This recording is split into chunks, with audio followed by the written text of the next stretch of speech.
Hey guys, it's Greaves here. Just a quick video today. I know I asked you to find a protractor and you watched a couple of videos, right? And I gave you a little lesson the other day.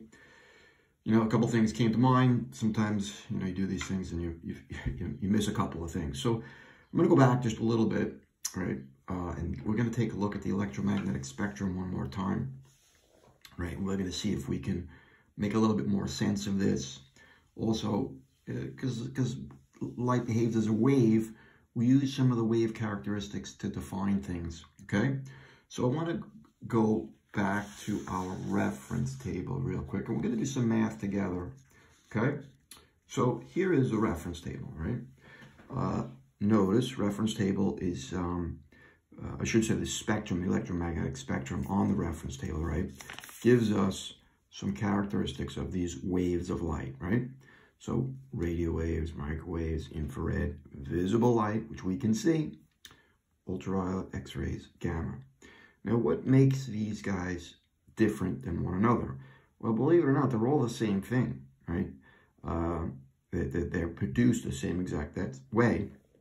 That's by taking a charge and wiggling it, right? So if I wiggle the charge fast, I have a high frequency. We might classify that as a UV ray, right? If I wiggle it slow, relatively slow that is, I get a radio wave, right? And, if I have a certain range, right, between 3.8 times 10 to the 14th and 7.69 times 10 to the 14th, that's what we call the visible light spectrum, and that's what you and I can see, okay? All right, so now let's use some of this, right, information to find some things, okay? Now, just for the record, the reference table gives you everything, right? But they're not terribly specific, right?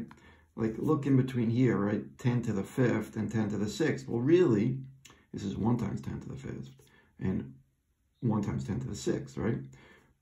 And up here, by the way, that's frequency. Up here, wavelength, 10 to the 2, right?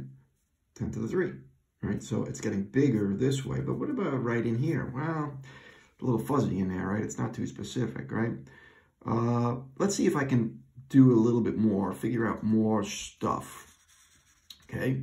So let's be specific, right? And let's just say, let's look at the visible light spectrum. And why am I saying the visible light spectrum? Because they're being real specific with us regarding the frequency, okay? Frequency. Now, everyone's familiar with the rainbow, right? Roy G. Biv, right? So I want you to take a look at this and maybe your own, right?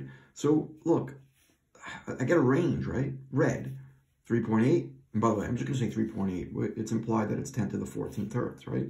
3.8 to 4.8.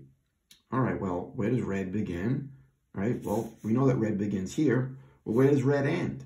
Well, red typically ends at 4.8. Okay, but that's also where what? Orange begins. Right? So there's a little bit of fuzziness here. Like, what do I mean by that? You guys all seen a rainbow, right? It's red, goes smoothly into yellow, orange, I should say, right? Orange. And I guess this is where they're picking one to begin, one to end, right? All right, so what's another way I can call this 4.8? Well, what is 4.8? Right? Well, what is it? Well, I can classify it two ways. I can say that it is high frequency red. Why is it high frequency red? Because red has, what's typically red is 3.8 or 4.8, right? 3.8, I would say, is low frequency red.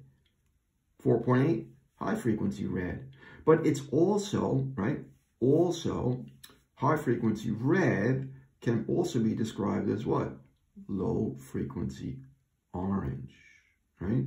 So orange has a low frequency range and a high frequency range.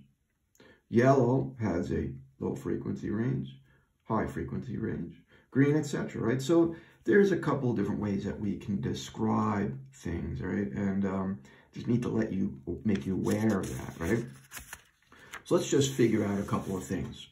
So let's suppose, right, we have, let's just say, I'm going to specifically say high frequency red, right? High frequency red. Hey, you know what?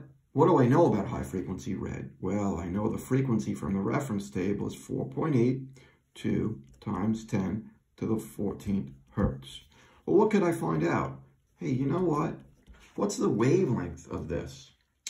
All right, well, can I find the wavelength of high frequency red? I can. Now, I have to be specific about things. What else do I know about the speed of light? Well, I know that the speed of light is what? C, which is 3 times 10 to the 8th meters per second. Now, let's go back and let's talk about this for a second. Right? Going back to the front page of the reference table, let's take a look. What does it say? Speed of light in a vacuum. Okay, so for right now, right, we are always going to consider, if you're not told, all the speeds of light that we're going to be talking about is the electromagnetic wave traveling in a vacuum. Okay, so believe it or not, we are given some information. This is kind of like the acceleration due to gravity on Earth is 9.8, and they're never going to give you that, right? So we're told, right, or we have to imply, right, that the speed of light, right, is in a vacuum. And the speed of light in a vacuum is 3 times 10 to the 8th. So what's the wavelength of this particular light? Well, I know that from my waves, velocity is equal to frequency times wavelength. So how do I handle this? 3 times 10 to the 8th meters per second is going to be equal to the frequency, which is what? 4.82 times 10 to the 14th hertz.